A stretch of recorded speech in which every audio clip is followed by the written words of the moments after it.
Details చూస్తే ప్రస్తుత ఆర్థిక సంవత్సరం 2024 నుంచి 25కు పూర్తి బడ్జెట్ను రాష్ట్ర ప్రభుత్వం నేడు శాసనసభతో పాటుగా మండలిలో ప్రవేశపెట్టనుంది.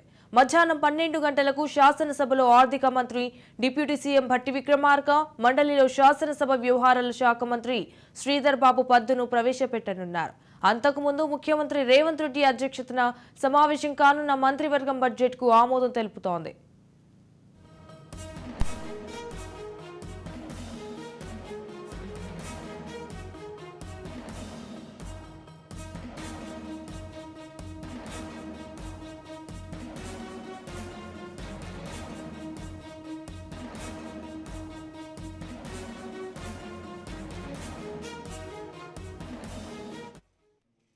లోక్సభ ఎన్నికలకు ముందు 4 నెలల కాలానికి ఓటాన్ అకౌంట్కు అనుమతి తీసుకున్న రాష్ట్ర ప్రభుత్వం ఇప్పుడు పూర్తి పద్దును ప్రతిపాదించింది. బడ్జెట్లోని నిర్వహణ పద్దులో దాదాపుగా ఎలాంటి మార్పులు ఉండకపోగా ప్రగతి పద్దులో మాత్రమే కొంత మార్పులు చోటు చేసుకునే అవకాశం ఉంది.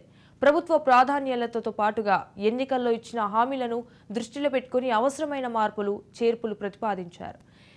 ఎఫ్ఆర్బిఎం పరిధికి లోకబడి తీసుకునే రుణాలకు సంబంధించి కేంద్ర ప్రభుత్వం నుంచి ఇప్పటికే స్పష్టత వచ్చింది.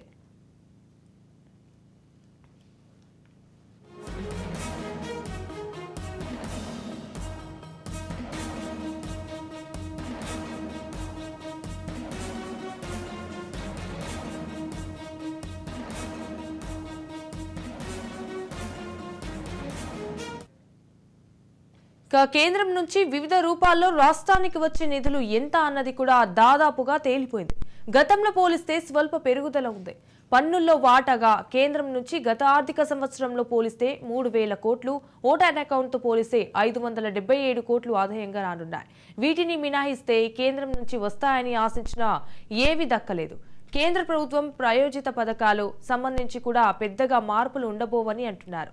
కేంద్రం నుంచి రాష్ట్రానికి పెద్దగా ఏమీ దక్కకపోవడంతో రాష్ట్ర సొంత ఆదాయం, ఇతర మార్గాలపైనే ప్రభుత్వం ఎక్కువగా ఆధారపడాల్సిన పరిస్థితి ఏర్పడింది. వివిధ పథకాలకు సంబంధించి ప్రభుత్వ ప్రాధాన్యతలకు అనుగుణంగా పద్దుల ప్రతిపాదన విషయంపై ఎక్కువగా దృష్టి సారించారు. ఎన్నికల సమయంలో కాంగ్రెస్ పార్టీ ఇచ్చిన 6 గ్యారంటీలకు తగ్గట్టుగా నిధులు కేటాయిస్తూ ఆయా శాఖల పద్దుల విషయంలో ఓ అంచనాకు వచ్చారు. గతంలో ప్రవేశపెట్టిన బడ్జెట్లో 6 గ్యారంటీలకు ఉజ్జయింపుగా 53,196 కోట్ల రూపాయలు ప్రతిపాదించారు. కేవలం ప్రాథమిక అంచనా ప్రకారమే ఈ కేటాయింపులు చేసినట్లు ప్రభుత్వం తేలింది. అయితే విధి విధానాలు తయారైన వెంటనే అమలుకు అవసరమైన మేర నిధులు కేటాయించనున్నట్లు ప్రభుత్వం వెల్లడించింది.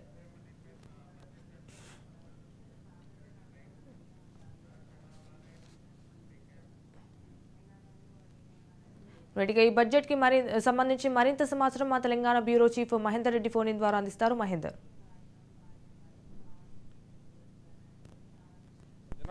మొత్తానికి తెలంగాణ అసెంబ్లీ సమావేశాలు జరుగుతున్నాయి. ఇటు బడ్జెట్ను ప్రవేశపెట్టడానికి మరికొద్ది సమయమే ఉంది. ఇప్పటికే బడ్జెట్ పైన కేబినెట్ సమావేశం ఉంటుంది. బడ్జెట్ సంబంధించి పూర్తిగా ఏదైతే 2024-25 సంబంధించినటువంటి ఏదైతే ఫిబ్రవరిలో జరిగినటువంటి ఓటర్ అకౌంట్ ఉందో దాంట్లో 2.9 లక్షల ఏదైతే బడ్జెట్ ప్రవేశపెట్టారో ఈసారి దానికి సంబంధించి 70 లక్షలకు మించి 2.80 లక్షలకు సంబంధించి పూర్తి బడ్జెట్ను ఈసారి అసెంబ్లీలో ప్రవేశపెట్టినారు. మధ్యాహ్నం 12 గంటలకి ఇటు అసెంబ్లీలో ఆర్థిక మంత్రి భట్టి విక్రమార్క, అటు మండలిలో ఐటీ మినిస్టర్ సుధీర్ బాబు మొత్తంగా ఈ బడ్జెట్ను అయితే ప్రవేశపెట్టబోతున్నారు. మొత్తానికి ఈ బడ్జెట్లో దాదాపు 50 లక్షలకు పైగా నిధులు దక్కే దాదాపు 50,000 కోట్లకు సంబంధించిన బడ్జెట్ అయితే ఉంది. మొత్తానికి దీంట్లో కాంగ్రెస్ ఇచ్చినటువంటి 6 గ్యారెంటీలకు దానికి సంబంధించి 50,000 కోట్ల బడ్జెట్ కాగా, ఇక రైతుల కోసం వ్యవసాయం సంబంధించి దాదాపు 50,000 కోట్ల బడ్జెట్ ఉండడం దాదాపు ఇటు రైతుల్లో హర్షం కూడా వ్యక్తం చేస్తున్నారు.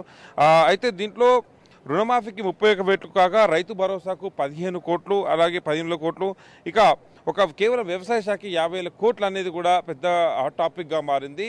ఇప్పుడు 6 గ్యారంటీలకు సంబంధించినటువంటి ఒక పద్ధతి అయితే కేవలం వ్యవసాయం సంబంధించి మాత్రమే 50,000 కోట్లు అనేది దాదాపు ఇది చాలా చర్చగా మారినటువంటి విషయమే కనిపిస్తుంది. రైతులకు పెద్దపీట వేస్తామని ప్రభుత్వం ఏదైతే చెప్పిందో ఆ రకంగా బడ్జెట్ కూడా కేటాయింపులు చేయడం అనేది కూడా దాదాపు చర్చగా మారింది.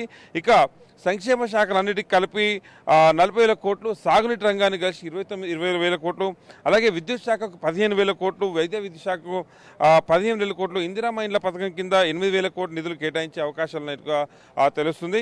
అయితే ఇదే జరిగితే కేసీఆర్ అలాగే నేడు బడ్జెట్ ప్రవేశం నేపథ్యంలో ఇటు అసెంబ్లీకి దాదాపు ప్రతిపక్ష నేత హోదాలో ఇటు కేసీఆర్ కూడా రావడం జరుగుతుంది. మరి మొత్తానికైతే బడ్జెట్ సమావేశాలు చాలా హాట్గా సాగుతున్నాయి. ఇటు కేంద్రం నుంచి వచ్చేటువంటి గ్రాంట్లు ఏమున్నాయి, ఇప్పటి వరకు గత 10 ఏళ్లుగా బీఆర్ఎస్ ప్రభుత్వం ఎంత మేర బడ్జెట్ను ప్రవేశపెట్టింది, దాంట్లో అప్పులన్నీ ఇవన్నీ కూడా కూలంకషంగా దానిపై చర్చించున్నారు. ఈసారి మాత్రం పూర్తిగా కేంద్రం నుంచి వచ్చే నిధులెన్ని, రాష్ట్ర ఆదాయం ఎంత, రాష్ట్ర ఖర్చులు ఎన్ని, పూర్తి అవగాహనతో ప్రతి ఒక్క పౌరుడికి కూడా తెలిసేలా ఈ అసెంబ్లీ సమావేశాల సాక్షిగా తెలంగాణ ప్రజానికానికి తెలియజేసేలా పూర్తి క్లియర్ బడ్జెట్ని అయితే ఈసారి ప్రవేశపెట్టినారు. ముఖ్యంగా ఈసారి 6 గ్యారంటీలకు 50,000 కోట్లు కాగా మొత్తం కేవలం ఒక వ్యవసాయ సంక్షేమ సంఘం మాత్రమే 50,000 కోట్లు రావడం అనేది కూడా హాట్ టాపిక్గా జరిగింది. మొత్తానికి 2.8 లక్షల కోట్ల బడ్జెట్ను ఈరోజు ప్రవేశపెట్టినారు. సంజన,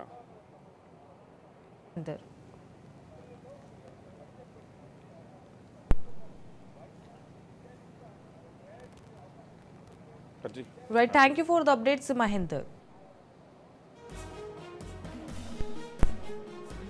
రైతు భరోసా పథకానికి 15,000 కోట్ల రూపాయలు కేటాయించారు. చేయూత పథకం కింద పింఛన్ల కోసం 14,800 కోట్లు ప్రతిపాదించారు. ఇందిరమ్మ ఇళ్ల కోసం బడ్జెట్లో 7,740 కోట్ల రూపాయలు కేటాయించారు.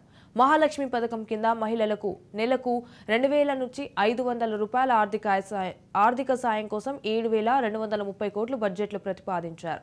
ఆర్టీసీ బస్సుల్లో మహిళలకు ఉచిత ప్రయాణం కోసం 4,084 కోట్లు కేటాయించారు. గృహజ్యోతి పథకానికి నెలకు 200 యూనిట్ల వరకు ఉచిత విద్యుత్ కోసం సుమారు 2,418 కోట్ల ప్రతిపాదించారు. రాజీవ్ ఆరోగ్యశ్రీ పథకానికి 1,065 కోట్లు కేటాయించారు. 500 రూపాయలకే గ్యాస్ సిలిండర్ పథకం అమలు కోసం బడ్జెట్లో 723 కోట్ల రూపాయలు ప్రాథమికంగా కేటాయించారు.